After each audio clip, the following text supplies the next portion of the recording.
오늘은 날씨가 좋습니다. 그래도 이제 본론으로 들어가서 우리 부부의 귀촌 프로젝트. 예, 오늘 여러분들과 나눌 대화는 슬기로운 시골 생활 두 번째 이야기, 내 집 마련 기술. 그 중에서 지난번에 손품 팔기 말고 오늘은 어느 곳에 있는 시골을 선택하는 것이 좋을지 그 위치 선정에 대해서 이야기를 나눌까 합니다. 그래서 다시 한번 제목을 말씀드리면 내 집 마련 기술, 위치 선정, 요 내용이 되겠네요. 저희가 시골에 내려간다 그러면은 사실 지금 같은 경우는 자칫 잘못하면 유령 도시, 유령 마을 이런 곳에 내려갈 수도 있습니다. 물론 뭐 오지, 다시 말해서 사람들이 없는 곳을 선호하는 분이라 그러면 뭐 어느 곳에 가도 상관이 없겠죠. 하지만 저희 부부들처럼 사람들과 어울려서 더불어서 살 수 있는 곳을 찾는 분이라면 저희 얘기를 귀담아 들어주셨으면 좋겠어요. 네. 이유는 소멸도시로 지금 지역들이 굉장히 많이 변하고 있죠. 사람들이 점점 빠져나가고 있습니다. 태어나는 인구보다는 그 사라지는 인구, 다시 말해서 이제 돌아가시는 분들이 많이 생기고 고령화가 점점 이제 변하면서 초고령 사회가 지금 들어서고 있죠. 저희가 2025년에 초고령 사회로 진입하는 걸로 알고 있는데, 그러다 보니까 지금은 번듯하게 사람들이 살아가는 마을임에도 불구하고 점점 그런 곳이 사람들이 사라지면서 그곳에 있는 편의시설도 점점 없어지는 추세에 있습니다. 때문에 저희 부부처럼 그 뭔가 살아가는 데 있어서 도시만큼은 아니더라도 도시 못지않은 편의시설을 그 선호하는 입장이라면 오늘 얘기가 많은 참고가 되리라 생각이 됩니다. 시골에서 있다 보면은 제일 필요한 게 뭘까요, 아내님? 저는 마트요. 마트, 그 다음에 병원, 은행, 뭐 우체국, 뭐 이런 정도가 아닐까 생각이 듭니다. 물론 뭐 그런 거 없어도 뭐 되겠다 하시는 분들도 있으니까 그런 분들은 지금 안 들으셔도 되고요. 하지만 도시의 생활 못지않다기보다는 그 정도 수준의 편의 시설이 있어서 이용할 수 있다 그러면 좋겠다는 분들은 제 얘기를 들어보세요. 시골 같은 경우는 이제 하나로 마트가 꽉 잡고 있죠. 그 다음에 은행은 농협이나 수협, 신협, 새마을금고, 우체국 은행 이 정도가 지금 운영이 되고 있습니다. 그 나머지 뭐 국민하나, 우리, 뭐 신한 이런 은행들은 없어요. 그 다음에 병원이 거의 없죠. 거의 없고 의원인데 의원 수준에서도 거의 없고 보건소가 이제 자리 잡고 있죠. 그 다음에 이제 우체국들은 있는 경우가 많이 있습니다. 하지만 너무 외진데로 가거나 또는 향후에 소멸도시화 될 수 있는 곳이라면 이런 편의시설이 지금은 있다 하더라도 점점 사라지겠죠.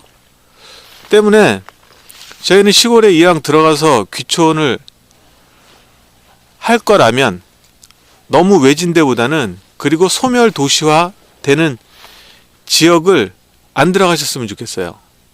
이유는 들어가면은 그 처음에는 모르겠지만 시간이 지나면서 후회할 공산이 아주 크거든요. 물론 뭐 후회하지 않고 잘 사는 분들도 뭐 간혹 있습니다. 하지만 극소수고 대부분은 굉장히 불편해서 이제 빠져나오려고 하겠죠. 하지만 시골은 잘못 들어가면 빠져나오기 쉽지 않습니다. 물론 다 포기하고 몸만 나온다 그러면은 가능하죠.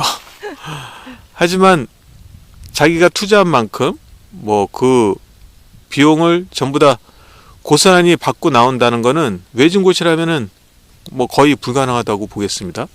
그래서 이제 저희는 어떤 곳을 선정했냐면은 완도에도 265개 섬이 있더라고요.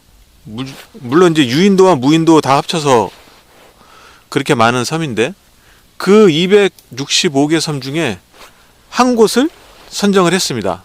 256개 중에 한 곳. 그러니까 255개를 제외하고 한 곳을 선택한 것이죠. 그것을 선택함에 있어서 무엇을 기준으로 삼았는지 그 부분을 여러분들하고 나누고 싶죠. 예, 이야기를 나눌까 합니다. 일단은 저 안에는 이쪽으로 오시죠. 네? 저 안에는 어떤 것들을 중점적으로 생각했냐면은 우리가 투자한 만큼 본전 이상은 좀 고려를 하자. 어차피 우리가 예를 들어서 1억을 투자하는데 5천, 2천 또는 1,000만 원만 받고 나오는 지역이 아니고 1억을 투자했으면은 그래도 적어도 1억 이상은 다시 받아갖고 나오는 그런 곳을 찾자. 그런 곳에서 또 생활하는 것이 나중에 유령 도시나 소멸 도시가 아닐 확률이 높기 때문에 첫 번째 기준은 위치를 선정함에 있어서 들어갈 때 1억을 투자했다 그러면 나올 때는 1억 이상을 받고 나오는 곳으로 찾자. 그래서 그곳이 어디냐면은 일단은 점점 발전될 수 있는 시골을 대상으로 찾았습니다. 시골이 점점 소멸도시화되고 있는데 무슨 뚱딴지 같은 소리냐? 라고 질문을 하시겠지만 점점 발전되는 시골도 분명 있습니다. 물론 아주 이것도 극소수죠. 많지 않죠. 지금 뭐 수도권도 외곽 지역 같은 경우는 점점 소멸 도시화 될 겁니다. 서울에서 먼 거기가 이기신도시죠. 이기신도시가 생각보다 외곽에 많이 포진되어 있거든요. 그런 도시들은 아마도 아직은 아니지만 아마도 먼 미래라고 얘기하기보다는 아무튼 점점 사람들이 사라질 것입니다. 그럴 수밖에 없는 게 일본에 있는 타마 신도시를 보더라도 그 얘기가 남 얘기가 아니거든요. 근데 수도권도 아닌 지방, 특히 시골 같은 경우는 야 수도권 외곽도 지금 소멸될 수도 있는데 무슨 시골이 소멸되지 않고 건재할 수 있느냐 하고 반문하시는 거는 당연한 질문입니다. 하지만 잘 찾아보면 시골이라고 다 똑같은 시골이 아니고 서울이라고 다 똑같은 서울이 아니듯이 그런 도시를 찾으면 나름 그 아까 말씀드렸던 들어갈 때 1억 나올 때도 1억 이상을 받을 수 있다는 것이죠. 꼭 돈을 따지자고 말씀드리는 게 아니라 그렇죠. 사람이 살다 보면은 나올 수밖에 없는 이유가 생길 수 있거든요. 뭐 여러 가지 사정들이 있는데 하나하나 다 말씀드리긴 그렇고 뭐 예를 들어서 뭐 건강이나 뭐 일자리나 뭐 여러 가지 환경 때문에 나올 수밖에 없는 그런 상황이 생겼을 때 다 버리고 나오게 되면은 갈 데가 없잖아요. 그러면 진짜 막막하죠. 그런 부분을 좀 고려를 해서 귀촌을 하셨으면 좋다는 것이죠. 저희는 일단은 명사심리 너무 지명을 말씀드리는 거 아니에요?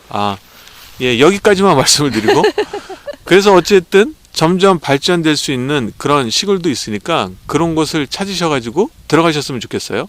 물론 아까 말씀드렸던 저희 아내가 이야기했던 뭐 마트, 병원,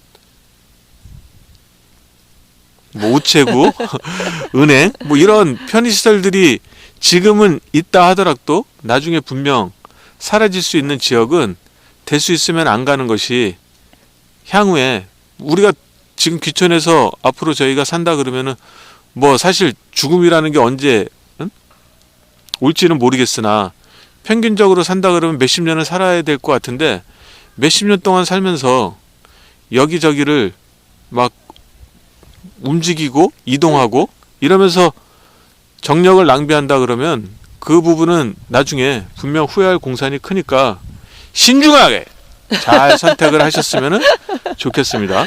재밌네, 자기. 그렇죠. 그래서 오늘은 여기까지 이야기를 하고 다음에 또 좋은 내용으로 찾아뵙도록 하겠습니다. 오늘은 여기까지입니다. 안녕. 안녕.